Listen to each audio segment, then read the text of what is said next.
Welcome to our channel. Today I'm making a delicious Mediterranean salad with feta cheese and olives. Let's dive into it.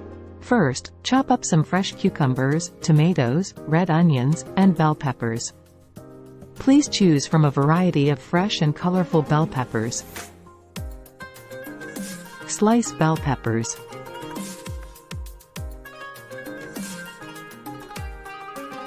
Next, add in some Kalamata olives for that tangy flavor and beautiful color. Then, crumble some creamy feta cheese on top for a rich and savory element. Optional, slice some red radish for extra taste. Drizzle some extra virgin olive oil and a squeeze of fresh lemon juice for a zesty dressing. Season with salt, pepper, oregano, and a pinch of garlic powder for added flavor.